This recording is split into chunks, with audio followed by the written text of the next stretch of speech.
फरमायूं इज़ा मर्रू bill लग़्व मर्रू किरामा, जॾहिं कंहिं बेकार ॻाल्हि ते लंघंदा आहिनि, जंहिं बेकार ॻाल्हि खां गुज़र कंदा आहिनि त उहो इज़त सां गुज़री वेंदा आहिनि।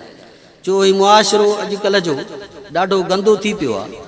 इन मुआशिरे जे गंदे हुजण जो मतिलबु इहो बि आहे त ख़राफ़ात वधी वियूं आहिनि, इहो बि हिकिड़ो मुआशिरे जो गंदु आहे। ऐं ॿी मुआशिरे जी गंदगी आहे त क़िस्मा क़िस्म जूं बेदीन लादीन ऐं इल्हाद ते मबनी तंज़ीमूं बि काफ़ी सारियूं हिन दुनिया जे अंदरि पाकिस्तान जे अंदरि राज थी चुकियूं आहिनि। उहो उन्हनि खां बि माण्हू बचण जी कोशिशि करे। पोइ कॾहिं कॾहिं ईअं हूंदा त उन्हनि तंज़ीमनि जा के इज्तिमाआत थींदा आहिनि, पोइ असां रौशे जे तौर ते इन इज्तिमा में वञी शिरकत कंदा आहियूं।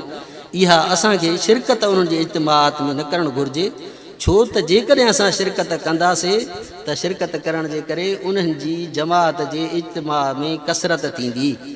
सुभाणे इहो पंहिंजो सियासी तौर ते इहो पंहिंजो दाव हलाईंदा त असांजा हेतिरा हज़ार हेतिरा लख माण्हू असांजे इज्तिमा में शरीक थिया।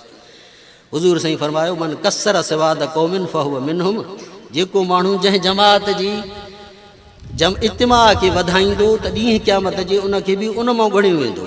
तंहिंजे करे तव्हां पंहिंजनि उथण वेहण में इन्हनि शयुनि जो ख़ासि ख़्यालु रखो। कॾहिं बि इन्हनि माण्हुनि जे इज्तिमाआत में, कॾहिं बि इन्हनि जे प्रोग्रामनि में शिरकत खां परहेज़ कयो, छो त जेकॾहिं तव्हां शिरकत कंदव थी सघे थो तव्हां कंहिं ग़लति ॻाल्हि जो शिकार थी वञो ऐं कंहिं ग़लति नज़रिये जो तव्हां शिकार थी वञो। ॾींहुं क़यामत जे तव्हां खां उन शयुनि जो हिसाबु किताबु थिए। तंहिंजे करे तव्हां इन्हनि शयुनि खां बि पाण खे बचायो। ख़ुशूसी तौर ते इहे जेके सियासी इज्तिमाआत ॿियनि तंज़ीमुनि जा थियनि था, इन्हनि तंज़ीमुनि जे इज्तिमाआत खां बि परहेज़ कयो।